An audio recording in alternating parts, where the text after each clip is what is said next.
Gracias, Jean, por la introducción y muchísimas gracias por permitirnos presentar nuestra investigación. Buenas tardes. Como comenta Joan, yo voy a hablar de salud intestinal en general. Trataré de hacer referencia lo más posible a terneros mamones. Y lo primero que quiero hacer en mi presentación, de hecho, es un poco focalizar en qué aspecto de salud intestinal me voy a centrar, ya que hay distintos ángulos por los que abordar este tema. Durante la presentación voy a hablar primordialmente de lo que es la función barrera del intestino. Cuando tenemos un intestino sano, va a ser capaz de establecer una separación entre el contenido del intestino y el organismo. Esta función barrera tiene varios componentes, están los enterocitos con las uniones estrechas entre ellos, la capa de moco, diferentes componentes que secretan los enterocitos, incluso lo que llamamos bacterias beneficiosas también se considera parte de esta función barrera, que es muy importante ya que va a ser capaz de detener un alto porcentaje de enfermedades infecciosas, problemas nutricionales, etc., incluso antes de tener ningún tipo de respuesta inmune.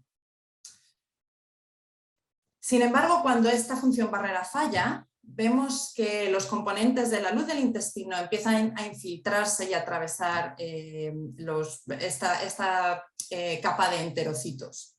Es lo que se conoce en la literatura como leaky gut o intestino hiperpermeable. ¿Cuál es el problema? Que muchas de estas sustancias son muy antigénicas y van a inducir una respuesta inflamatoria que en un primer momento va a ser local a nivel del intestino, pero si no conseguimos controlarla a través de la sangre y del hígado puede que se generalice y entonces seremos capaces de detectarlo en el torrente sanguíneo, de este caso en los animales. Estamos acostumbrados a ver muchas veces imágenes del intestino como la que he enseñado en la diapositiva anterior. Estas pequeñas imágenes a veces nos hacen perder la perspectiva de cómo de grande es la superficie intestinal. Y cuando digo intestinal digo gastrointestinal, estoy incluyendo tanto el rumen como los estómagos. Pues bien, en humana se estima que la superficie intestinal equivale a una cancha doble de tenis. Así que esto nos hace pensar que obviamente en nuestros animales rumiantes esta superficie es mucho mayor. Esta es una superficie gigante que tiene que defenderse y por tanto no es de extrañar que el 70% del sistema inmune, de las células inmunes, residan en el intestino. Así que realmente el aparato digestivo es un componente muy importante del sistema inmunitario. ¿Qué factores van a afectar la salud intestinal? Pues bien, el tracto digestivo es tremendamente delicado y hay muchos factores en el ciclo productivo que pueden tener un impacto negativo sobre él.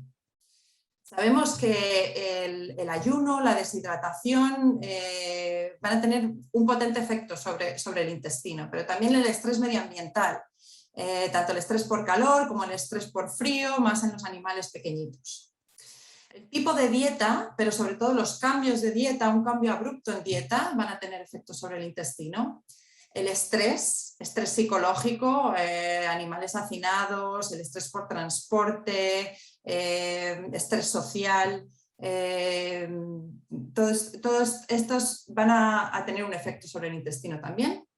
Y por último la inflamación, pero no solo la inflamación a nivel local, o sea, no solo un problema infeccioso del intestino, por ejemplo, o en el caso de una diarrea. Cualquier inflamación que haya en el organismo, puede ser una herida, puede ser un problema respiratorio de la glándula mamaria o el útero en vacas adultas. Esta inflamación que viene de otras localizaciones del cuerpo también van a tener un efecto sobre el intestino.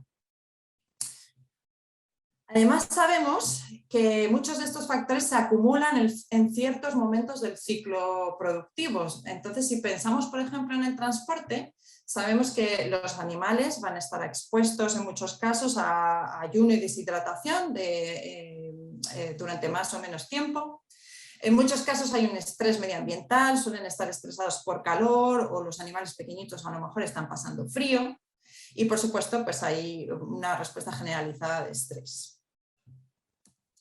Si nos vamos un poco a la literatura al respecto, no hay tantos estudios que vean los efectos del transporte sobre salud intestinal en rumiantes, pero podemos echar de mano de la literatura en otras especies. Por ejemplo, este es un estudio en cerdos, en el que hay un grupo control que no se transportó y un grupo que estuvo en el camión durante 5 horas a unos 30 grados. Al final del estudio se sacrificaron los animales, se tomaron muestras de intestino y se vio pues, que el grupo control tiene un intestino sano, donde las vellosidades intestinales están intactas, son largas, etc. Pero después del tratamiento de transporte vemos que esta arquitectura se pierde prácticamente por completo. Hay un daño tremendo de las vellosidades, las pocas que quedan intactas son mucho más cortas. Entonces pueden imaginarse cuál es el efecto que esto puede tener primero en la absorción y digestión de nutrientes, pero luego en lo que hablábamos de la permeabilidad intestinal.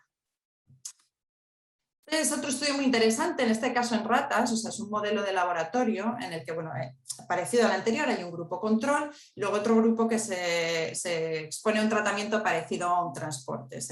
Hay cierta movilidad y además se les expone a una temperatura alta. Y es interesante porque ni siquiera necesitamos el microscopio, vemos claramente cómo los animales en los que se ha modelado este transporte, visualmente vemos ya esta inflamación de los tejidos. Otro momento crítico para la salud intestinal es el destete. Sabemos que durante el destete va a haber un periodo de ayuno, puede que incluso deshidratación. Desde luego tenemos este cambio de dieta que puede ser más o menos brusco, dependiendo de cómo se maneje el destete, y de nuevo una respuesta de estrés.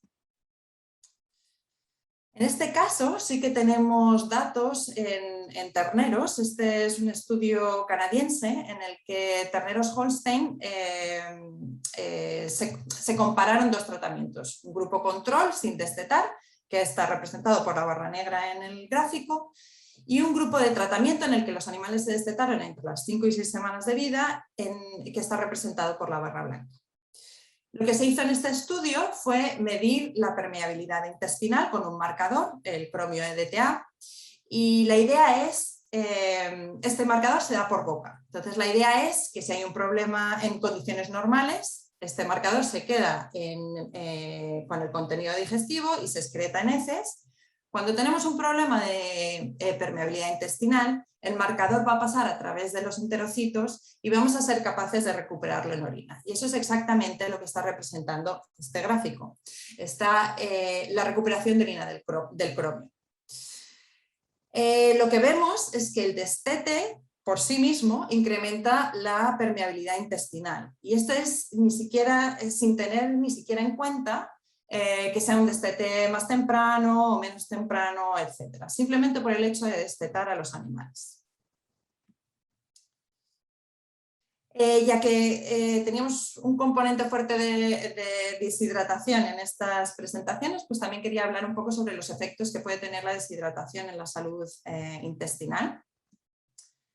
Curiosamente, no hay demasiada literatura que estudie los efectos de la deshidratación aislados sobre el intestino, ni siquiera en humanos ni en animales de laboratorio. Pero sabemos que hay varios factores asociados a la deshidratación que realmente tienen un impacto negativo sobre el intestino. En primer lugar, cuando los animales están deshidratados, hay una disminución de la mucosidad intestinal. La capa de moco del intestino es mayoritariamente agua, con lo cual tiene sentido. Y al reducirla estamos reduciendo los mecanismos de defensa del intestino. En segundo lugar, cuando los animales están deshidratados, tenemos una disminución del volumen sanguíneo y vasoconstricción visceral. Y esto es muy parecido a lo que pasa durante el estrés por calor. Va a haber menos flujo sanguíneo llegando al intestino y esto resulta en una falta de oxígeno y de nutrientes para los enterocitos. Entonces, las células intestinales van a sufrir de hipoxia, de estrés oxidativo y en última instancia lo que va a pasar es que las uniones estrechas se van a abrir permitiendo la infiltración de componentes de la luz intestinal. Por último, como Juliette ya ha descrito, hay una fuerte relación entre el consumo de líquidos y la ingesta. Sabemos que el animal que no bebe tampoco come. Y el ayuno o la disminución del consumo de alimentos también tiene un fuerte efecto sobre la salud intestinal. En este estudio aquí a la derecha vemos que animales control que estaban comiendo ad libitum tienen un intestino sano parecido al que vimos con anterioridad, pero los animales que se exponen a cierto grado de restricción de los alimentos, en este caso no vemos tanto daño como vimos en la diapositiva anterior, pero vemos que las vellosidades intestinales están realmente acortadas y engrosadas.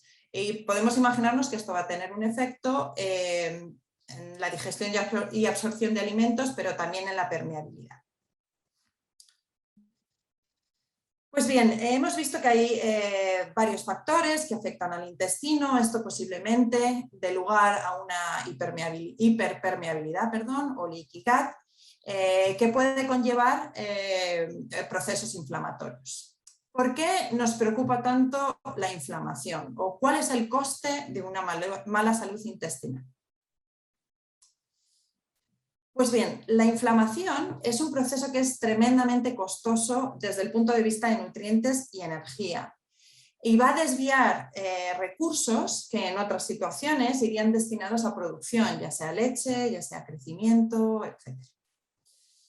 Hay una particularidad del sistema inmune y es que cuando las células inmunes se activan, usan casi en exclusiva glucosa, con lo cual a nivel del animal va a haber un cambio metabólico que asegure que la mayor cantidad de glucosa posible sea desviada hacia el sistema inmune, de tal forma que el músculo, la grasa, la leche, se reduce muchísimo la cantidad de glucosa que va destinada a todos estos tejidos, realmente para apoyar esta respuesta inmune. ¿Cuánta glucosa requiere el sistema inmune? Pues los requerimientos realmente no los entendemos demasiado bien, pero el doctor Lance Baumgart en la Universidad Estatal de Iowa trató de hacer una estimación de cuánta glucosa necesitaba un sistema inmune activado. En este estudio utilizamos terneros Holstein de unos 150 kilos, o sea, ya más mayorcitos, y lo que hicimos fue un test de endotoxinas, lo que llamamos un test de endotoxinas. ¿De qué se trata? En este gráfico pueden ver los niveles de glucosa en sangre de los animales que incluimos en el estudio. Y tuvimos dos tratamientos. Por un lado, unos animales control, representados por esta línea negra. En estos animales no realizamos ninguna intervención, por eso sus niveles de glucosa en sangre son bastante estables durante el tiempo. Pero luego hubo un segundo tratamiento, el que llamamos LPS, al que administramos una endotoxina, un bolo de endotoxina. Y esta endotoxina era un lipopolisacárido de una pared bacteriana. Con esto nos aseguramos que inducimos un proceso inflamatorio. Pues bien, la respuesta de la glucosa en sangre de estos animales está representado por la línea roja y es bastante típica. Inicialmente vemos una hiperglucemia. Esto representa la adaptación del organismo para realmente tratar de canalizar la mayor cantidad de glucosa posible hacia el sistema inmune. Esto es el glucógeno del hígado hidrolizándose, una resistencia a la insulina periférica, etcétera, que inicialmente se va a traducir en este incremento de glucosa. Pero según las células del sistema inmune se van activando y van utilizando esta glucosa, vemos que se desarrolla una hipoglucemia, alrededor de 120 minutos en el test. Lo que asumimos en este estudio es que la diferencia entre los dos tratamientos, este área gris, es la cantidad de glucosa que el sistema necesita para esta activación. Y gracias a la ayuda de un tercer tratamiento que no muestro aquí, en el que administrábamos glucosa exógena, llegamos a la figura que vemos aquí en la derecha. Y estimamos que en 12 horas de test, el sistema necesitó algo más de medio kilo de glucosa. O sea, es una cantidad realmente sustancial de glucosa que necesita el sistema inmune activado. Lo que es muy interesante es que este mismo estudio lo realizamos también en vacas en lactación, cerdos en crecimiento, y cuando normalizamos los valores de glucosa relativos al peso corporal, vemos que el número es muy parecido, lo cual nos da una idea de que esta respuesta es bastante conservada, tanto entre especies como estados fisiológicos. ¿Cuál es la consecuencia de una mala salud intestinal? Pues en primer lugar tenemos las consecuencias obvias que derivamos de lo que acabamos de discutir. La inflamación, la pérdida de la capacidad digestiva, por supuesto va a afectar nuestra producción, va a afectar la incidencia de enfermedades.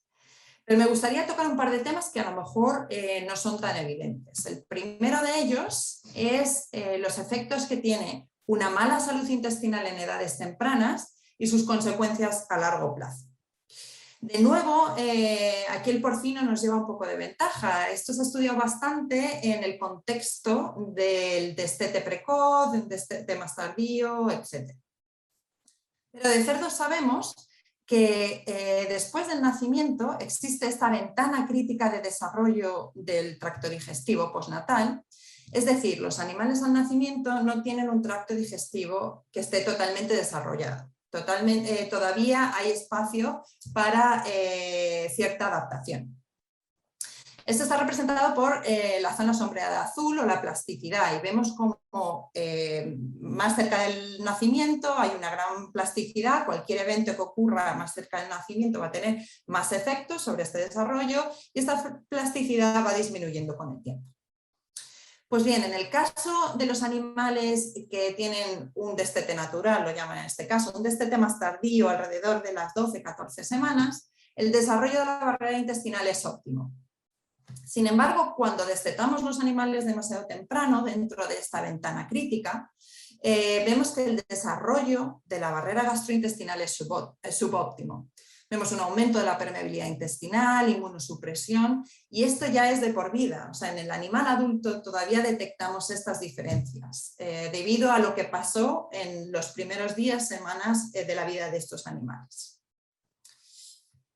Como comentaba, no tenemos datos de esto en rumiantes, pero si vemos lo que pasa en las primeras semanas de vida de, por ejemplo, estos terneros mamones, vemos que ocurren muchas más cosas, de hecho. En esta ventana crítica, estos animales muchas veces están mal encalostrados. Sufren desnutrición, deshidratación. Sabemos que muchas veces no empiezan a comer bien hasta que no llegan a la granja final. Van a pasar por el estrés de un transporte siendo muy pequeñitos, tal vez estrés social seguro, tal vez estrés térmico, animales que tienen muy poquitas reservas y por tanto van a ser muy poco resistentes al frío, por ejemplo. Muchas veces, por supuesto, va a haber un destete precoz, más o menos abrupto. El uso de antibióticos profilácticos también va a tener un efecto en el desarrollo del intestino, etcétera, etcétera, etcétera. Sabemos que pasan muchas cosas durante este periodo y posiblemente prácticamente la totalidad de estos animales tengan un desarrollo subóptimo de la barrera gastrointestinal. Con esto no podemos más que preguntarnos cuáles son las consecuencias a largo plazo. Es intuitivo que pueda haber diferencias en eficiencia, que estos animales ya adultos necesiten más comida para alcanzar los mismos crecimientos. Por supuesto, un efecto en la incidencia de enfermedades. Sabemos que el desarrollo del aparato digestivo está ligado al desarrollo del sistema inmune, con lo cual si tenemos un tracto digestivo subdesarrollado, por llamarlo así, vamos a tener también cierto nivel de supresión del sistema inmune y una mayor susceptibilidad a enfermedades. El segundo tema que quería tocar respecto a las consecuencias de una mala salud intestinal es la relación que existe entre el intestino y el sistema respiratorio. Y esto es un tema de investigación muy nuevo, es lo que se llama el eje digestivo pulmonar. Aquí pongo algunas publicaciones como ejemplo, todas ellas muy recientes y por supuesto la mayoría de ellas en humana o en animales de experimentación. Pero podemos asumir que esto también existe en nuestros animales de abasto. ¿A qué se refiere este eje digestivo pulmonar? Pues bien, han descubierto que existe realmente una comunicación directa entre las microbiotas de ambos órganos, la microbiota del intestino, la microbiota del tracto respiratorio. Que va a tener, y esta relación entre ambas microbiotas va a tener consecuencias en la respuesta inmune y en la incidencia de enfermedades. Vemos que realmente hay un intercambio de células inmunes entre los dos sistemas y un intercambio de bacterias y de componentes bacterianos.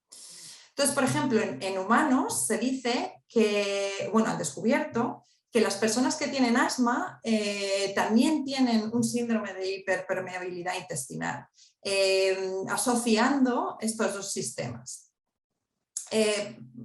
Podemos incluso predecir que esto sea todavía más importante en rumiantes, donde las bacterias y el sistema inmune no solo se concentra en el intestino posterior, sino que además tenemos un rumen. Pero es que además le da un nuevo enfoque a nuestras estrategias de tratamiento. ¿Cuántas veces decimos a nivel de granja que cuando vemos un brote de diarrea, podemos esperar que al poco tiempo haya un brote de enfermedades respiratorias como el síndrome respiratorio?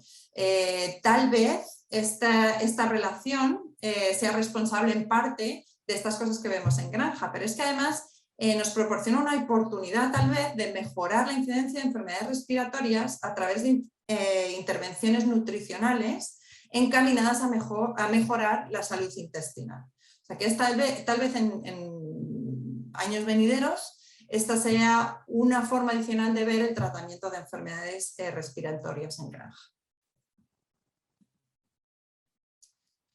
Por último, quería comentar, quería hablar un poco de salud post-ruminal, porque en nuestros rumiantes casi automáticamente, cuando hablamos de salud intestinal pensamos en el rumen y hacemos bien, no debemos olvidarnos en ningún caso del rumen. Pero tenemos que tener en cuenta que problemas de salud, el resto de secciones del intestino también pueden tener problemas de salud. Esto está bastante claro en el contexto de las dietas altamente fermentables. Cuando tenemos dietas altas en grano, con mucho contenido de carbohidratos fermentables, sabemos que esto es un factor de riesgo para el desarrollo de acidosis en el rumen. Pero es que estas dietas van a estar asociadas a un alto contenido de almidón bypass, que también va a llegar al intestino grueso, y como en el intestino grueso también tenemos microbiota, van a ocurrir procesos muy parecidos, con exceso de fermentación, disminución de pH, acumulación de ácidos grasos volátiles, etc. Así que los procesos que pueden ocurrir en términos de fermentación son muy parecidos entre el rumen y el intestino grueso. Sin embargo, algunos autores sugieren que el intestino grueso es más vulnerable a este tipo de problemas en comparación con el rumen y se basan en distintos factores. En primer lugar, existen diferencias estructurales. El rumen tiene un epitelio estratificado con varias capas, mientras que en el intestino vamos a encontrar una sola capa de células, que en principio podrían estar menos preparadas para soportar este tipo de presión. Hay diferencias en la capacidad tampón. En el intestino no encontramos saliva, no hay protozoos, que son tan importantes en la modulación de la respuesta del pH. Lo que sí tenemos en el intestino grueso es la presencia de la capa de moco. Y esto es un poco difícil de entender, porque a priori podríamos pensar que esto debería ser tendría un efecto protector, ¿verdad? El problema es que esta capa de moco lo que va a crear es un microclima alrededor de los enterocitos con un pH distinto del pH del centro de la luz intestinal. Con lo cual los enterocitos van a tardar algún tiempo en sentir los cambios de pH del contenido intestinal y no se van a poder adaptar tan rápido, con lo cual van un poco tarde en la defensa contra este problema de acidosis. Por último, hay diferencias en inmunidad. En general se piensa que la inmunidad del rumen está atenuada hasta cierto punto. lo cual desde un punto de vista evolutivo tiene sentido. El rumen tiene una gran concentración de microbios y no queremos que el sistema inmune esté constantemente hiperactivado. Sin embargo, en el intestino tenemos muchísimas más células del sistema inmune, la actividad inmune es mucho mayor, con lo cual puede ser que ante un mismo estímulo la reactividad del intestino sea mayor. Y una hiperreactividad también es un problema, porque conlleva un daño celular y problemas a nivel intestinal también. Quiero puntualizar que esto no se nos ha ocurrido a nosotros. Realmente cuando pensamos en otras especies, cuando pensamos en humana, cuando pensamos en monogástricos, ellos exclusivamente se refieren al intestino posterior, al colon, al intestino grueso. Cuando hablan de salud intestinal, por supuesto ellos no tienen un rumen. Entonces, cuando hablan de estrategias para mejorar salud intestinal, siempre son estrategias destinadas a esta sección del intestino. Cuando hablamos de prebióticos, probióticos, etc. Pues bien, esto creo que de nuevo es una oportunidad para nosotros de manejo y de tratamiento. El incorporar estrategias nutricionales y herramientas nutricionales encaminadas a mejorar la salud del intestino por rumen. Como he comentado antes, no debemos olvidarnos del rumen, pero tal vez al incorporar estas secciones del intestino en nuestra visión global de tratamiento, podamos adquirir unas ventajas adicionales, podamos mejorar producción y salud de una manera adicional. Y por último, para resumir el tema de esta presentación, decir que una adecuada salud gastrointestinal es esencial para optimizar la producción y la salud de los animales. Vemos que la hiperpermeabilidad intestinal o el leaky gut es el origen de procesos inflamatorios que puede tener un impacto sobre la producción y sobre la salud. Existen múltiples factores que afectan negativamente la salud gastrointestinal y varios de ellos además se acumulan en ciertos momentos del ciclo productivo. La inflamación tiene un alto coste energético de nutrientes y esto va a lastrar la productividad, pero también la salud.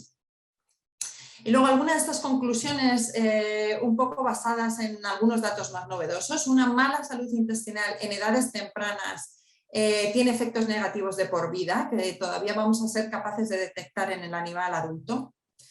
Existe una relación directa entre salud intestinal y respiratoria y, como hemos comentado, esto abre oportunidades distintas para tratar el tema de enfermedades respiratorias y sobre todo creo que es importante en el contexto de la reducción de uso de antibióticos. Y por último, las consecuencias de una subóptima salud de distintas secciones del tracto digestivo, no solo del rumen, también deben considerarse y también debemos incorporarlas en nuestro manejo y en nuestras soluciones nutricionales. Y con esto agradeceros vuestra atención. Muchísimas gracias.